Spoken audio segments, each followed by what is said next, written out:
Guys, so welcome back to my YouTube channel. So आज हम पढ़ने वाले हैं अबाउट द मनी। हम इकोनॉमिक्स का एक टॉपिक ले रहे हैं, that is money.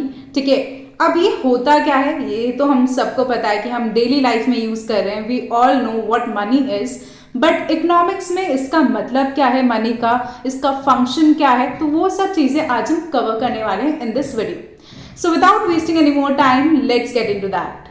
So as I told you कि आज हम मनी के बारे में देखने वाले हैं, पैसों के बारे में देखने वाले हैं, उसका मीनिंग हम डिस्कस करने वाले हैं, उसके फंक्शंस डिस्कस करने वाले हैं एंड और भी चीजें हम डिस्कस करेंगे but in the next part. ठीक है, बट अभी के लिए सबसे पहले हम देखते हैं कि मनी होता क्या है, पैसे होते क्या है। तो मनी इज बेसिकली जिसको एक्सेप्ट किया जाता है लोगों के द्वारा in exchange of goods and services या फिर डेट सेटल करने के लिए। कहने का मतलब अगर आपने कोई गुड्स या सर्विसेज एक्सचेंज करी तो उसके लिए मनी को एक्सेप्ट किया जाता है, उसको as a medium of exchange use किया जाता है।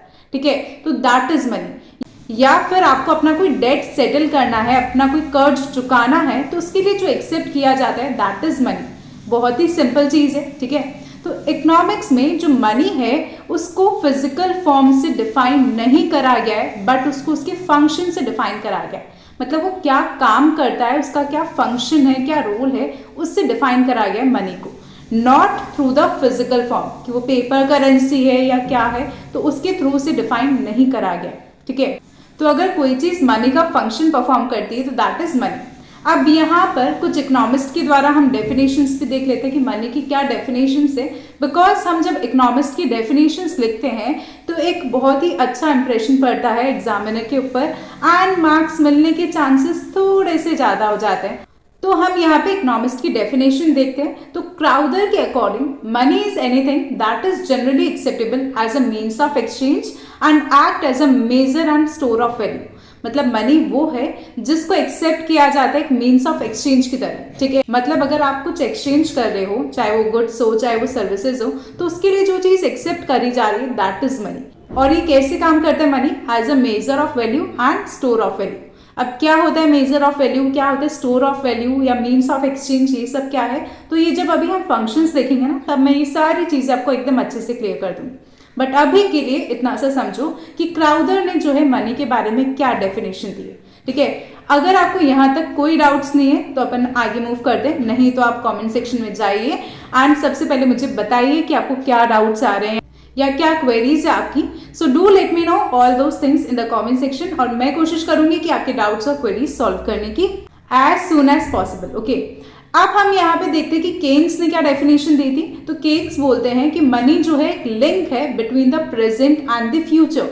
दैट मीन्स अगर सपोज करो आपकी आज इनकम आ रही है, ठीक है, तो आप जो है आज ही सारा मनी स्पेंड नहीं कर दोगे, कुछ आप बचा के भी रखोगे फ्यूचर के लिए। तो कहीं ना कहीं प्रेजेंट और फ्यूचर के बीच में एक लिंक है, एक ब्रिज है, that is money according to Keynes. ठीक है, तो वो चीज यहाँ पर बोली।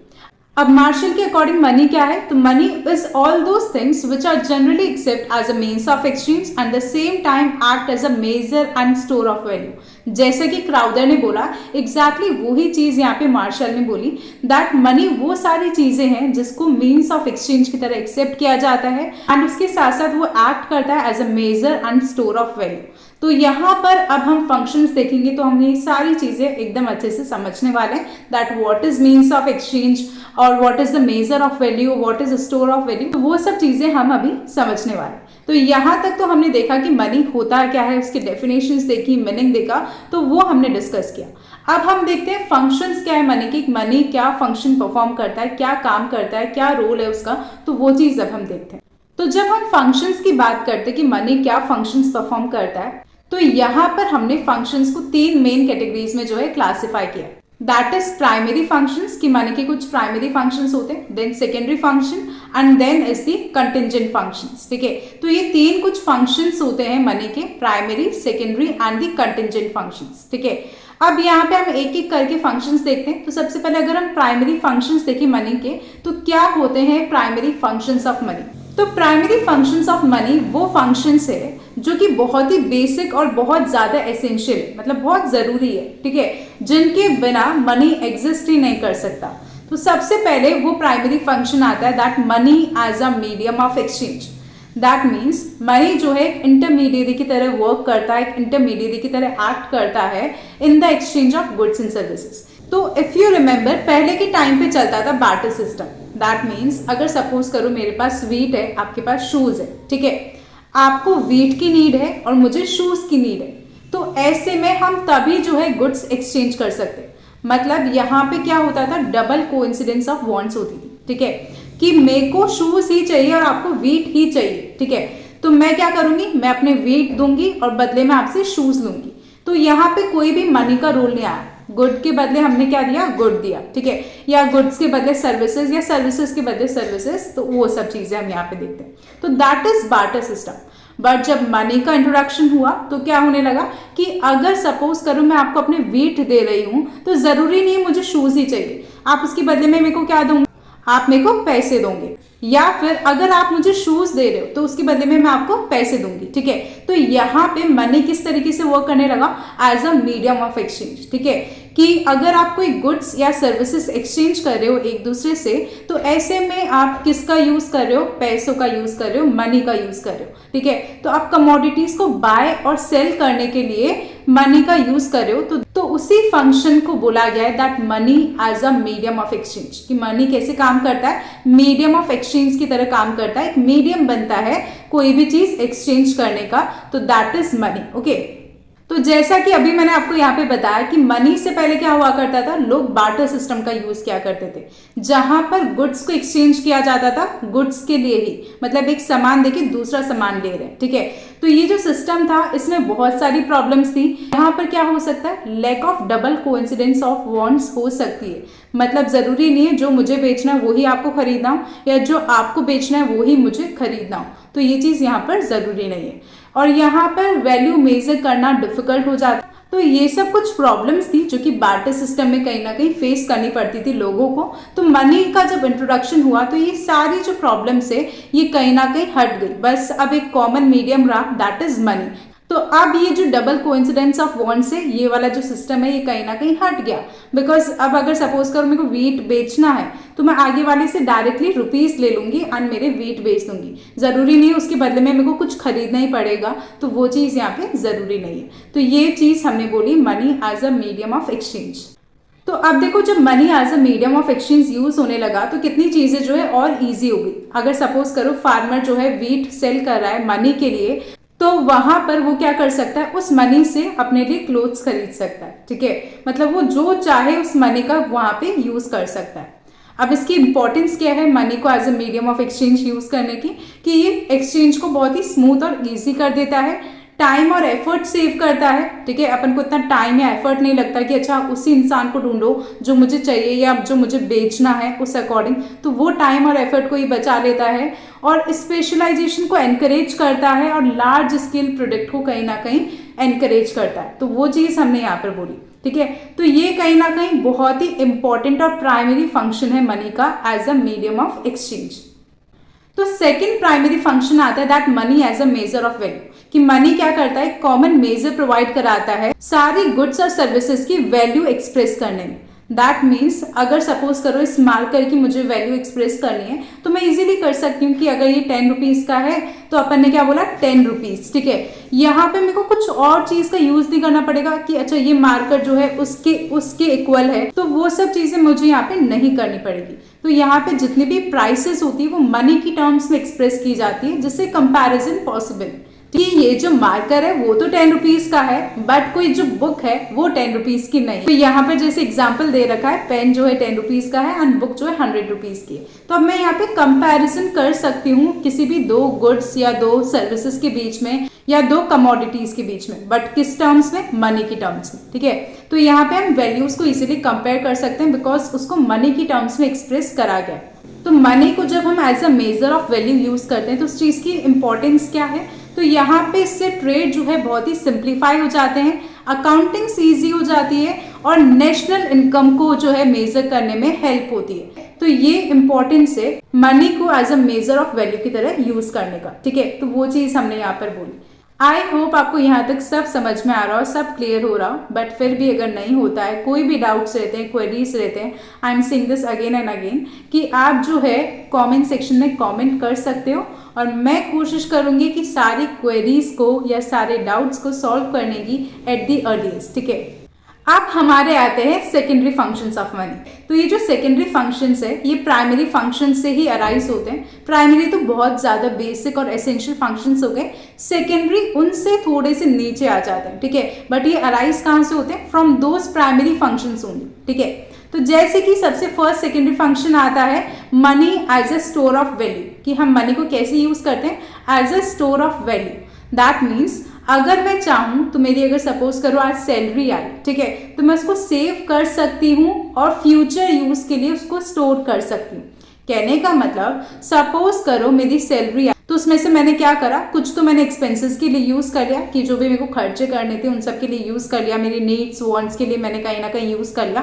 बट कुछ मनी ऐसा भी होगा जो कि मैं सेव करूंगी फॉर द फ्यूचर यूज। ठीक है, कि इन केस ऑफ इमरजेंसी वो सेविंग्स मेरे काम आ सकती है। तो मनी को जो है सेव किया जाता है और स्टोर किया जाता है फ्यूचर यूज के लिए। तो उसी को हमने बोला money as a store of value, कि हम मनी को स्टोर करते हैं फॉर द फ्यूचर यूज। तो वो चीज हम यहाँ पर बात कर रहे हैं। अब जो मनी है वो अपनी वैल्यू इतनी इजीली लूज नहीं करता है और उसको लंबे समय के लिए जो है स्टोर किया जा सकता है। जैसे लोग क्या करते हैं, मनी को सेव करते हैं बैंक में फॉर फ्यूचर नीड्स, कि उसको हम फ्यूचर नीड्स के लिए यूज कर सकते हैं। बिकॉज बैंक्स में वो मनी पे जो है हमें इंटरेस्ट भी मिलता है। वो मनी ऐसे आइडल कैश की तरह नहीं पड़ा रहता है। ठीक है, उसके ऊपर हमको इंटरेस्ट भी मिलता है, इसलिए हम क्या करते हैं उसे बैंक में सेव करते हैं फॉर द फ्यूचर नीड्स। तो इसकी इंपॉर्टेंस क्या है मनी को as a store of value की तरह यूज करने की, कि ये सेविंग्स को एनकरेज करता है, कैपिटल फॉर्मेशन में हेल्प करता है। ठीक है, क्योंकि इंटरेस्ट मिल रहा है तो कहीं ना कहीं हमारी थोड़ी थोड़ी करके कैपिटल बिल्डअप होती जा रही है, तो कैपिटल फॉर्मेशन में जो है ये हेल्प करता है। उसके अलावा फ्यूचर के लिए ये सिक्योरिटी प्रोवाइड करता है। तो वो चीज हमने यहाँ पर बात करी। तो अब हमारा नेक्स्ट सेकेंडरी फंक्शन आता है मनी का, that is money as a standard of deferred payments. That means पहले तो डेफर्ड पेमेंट्स का मतलब समझ लो। डेफर्ड पेमेंट्स मतलब फ्यूचर में जो पेमेंट्स करने हैं। ठीक है, तो मनी को यूज किया जाता है as a standard of deferred payments, which means कि मनी को यूज किया जाता है उन पेमेंट्स को करने में जो कि फ्यूचर में सेटल होने वाले हैं, जिसको हमें फ्यूचर में करना है, जिन पेमेंट्स को हमें फ्यूचर में करना है। ठीक है, तो जितने भी कॉन्ट्रैक्ट्स होते हैं, लोन्स होते हैं, वेजेस, रेंट्स, ये सब मनी टर्म्स में कहीं ना कहीं फिक्स होते हैं। कि सपोज करो हमने कोई लोन लिया है, तो हम क्या करते हैं, लोन का रीपेमेंट करते हैं मंथली इंस्टॉलमेंट्स में, जिसे हम कहते हैं ईएमआई, या फिर जो सैलरी हमें पे करनी होती है at the end of the month. तो वो सब चीजें जो है वो किसके एग्जांपल्स हो गए, डेफर्ड पेमेंट्स की, कि ये कुछ फ्यूचर पेमेंट्स है जिनको मनी की टर्म्स में कहीं ना कहीं फिक्स किया गया है। अब इसके इंपॉर्टेंस क्या है कि मनी को हम एज ए स्टैंडर्ड यूज करते हैं डेफर्ड पेमेंट्स के लिए, तो इससे क्रेडिट ट्रांजैक्शंस जो है वो फैसिलिटेट होते हैं। और मॉडर्न फाइनेंशियल सिस्टम के लिए बहुत ही जरूरी है कि हम जो है मनी को कहीं ना कहीं यूज कर पाए as a standard of deferred payments, कि अगर मुझे फ्यूचर में कुछ पेमेंट करना है तो उसके लिए भी मैं मनी को यूज कर पाऊँ। ठीक है, तो वो चीज हमने यहाँ पर बात करी। नेक्स्ट हमारा सेकेंडरी फंक्शन आता है मनी का, money as a transfer of wealth. That means money जो है हेल्प करता है परचेजिंग पावर को ट्रांसफर करने में फ्रॉम वन पर्सन और प्लेस टू अनदर। इसको अच्छे से समझना कि कहने का मतलब सपोज करो मेरे पास कुछ पैसे हैं, है ना, एंड बी पर्सन जो है उसको कुछ इमरजेंसी आई है, उसको पैसे की जरूरत और उसके पास बिल्कुल भी पैसे नहीं है उस टाइम पे। तो ऐसे में मैं क्या करूंगी, मैं मेरे पैसे जो है ट्रांसफर कर दूंगी उस बी पर्सन को, सो दैट वो जो है उस टाइम पे उन पैसों को उस इमरजेंसी के लिए यूज कर पाए। तो यहाँ पर मैंने क्या करा कि पैसे पहले मेरे पास थे, तो परचेजिंग पावर किसके पास थी, मेरे पास थी, तो उस परचेजिंग पावर को ट्रांसफर कर दिया, या वो पैसे ट्रांसफर कर दिए दूसरे पर्सन को या दूसरे प्लेस पे। ठीक है, सो दैट अब वो परचेजिंग पावर किसके पास चल गई, क्योंकि पैसे उसके पास गए तो परचेजिंग पावर भी किसके पास चल गई, उस इंसान के पास चल गई। ठीक है, तो ये चीज यहाँ पर बोली गई है। वैसे नॉर्मल है, बट यहाँ पे ये जो मीनिंग लिखा हुआ है परचेजिंग पावर से अगर आप कंफ्यूज हो रहे हो तो उसको समझाने के लिए मैंने ये सब बोला है। तो आजकल के टाइम पे तो कितना इजी हो गया है मनी को ट्रांसफर करना, यू ऑलरेडी नो। हम बैंक्स के थ्रू या डिजिटल सिस्टम के थ्रू, यूपीआई के थ्रू जो है पैसे इधर से उधर ट्रांसफर कर सकते। अब इसकी इंपॉर्टेंस क्या है, ट्रेड प्रमोट होता है और मोबिलिटी ऑफ रिसोर्सेज को एनकरेज करता है। मोबिलिटी मतलब मूवमेंट। ठीक है, कि जो पैसे हैं इधर से उधर जा रहे हैं, उनका मूवमेंट हो रहा है, तो उस चीज़ को ये एनकरेज करता है। तो वो चीज़ हमने यहाँ पर बात करी। तो आज हम इस वीडियो में केवल इतना ही कवर करेंगे। हमने प्राइमरी फंक्शंस देखे, सेकेंडरी फंक्शंस देखे मनी के, और उसके अलावा हमने मनी का मीनिंग समझा, ठीक है। But in the next part हम कंटिंजेंट फंक्शंस भी देखेंगे। अभी तक ये फंक्शंस कंप्लीट नहीं हुए हैं, एंड और भी चीजें कवर करेंगे in the next part. So stay tune for that part. And अगर आपको ये वीडियो थोड़ा बहुत भी हेल्पफुल लगता है, थोड़ा बहुत भी यूजफुल लगता है, then do share this video with all your friends, but only if you find it helpful. अगर आपको वीडियो हेल्पफुल लगा या यूजफुल लगा तो ही आपको अपने फ्रेंड्स के साथ ये वीडियो शेयर करना है, otherwise it's completely fine. But the most important thing, do let me know all your valuable feedbacks in the comment section. Please मुझे बताइए कि मुझे कहाँ पर इम्प्रूव करना चाहिए, या क्या चीज मेरी सही जा रही है और वो चीज मुझे कंटिन्यू करनी चाहिए, या मैं और किन टॉपिक्स पे वीडियोस लेके आ सकती हूँ। So please do let me know all those valuable feedbacks in the comment section. So yeah bye bye, take care.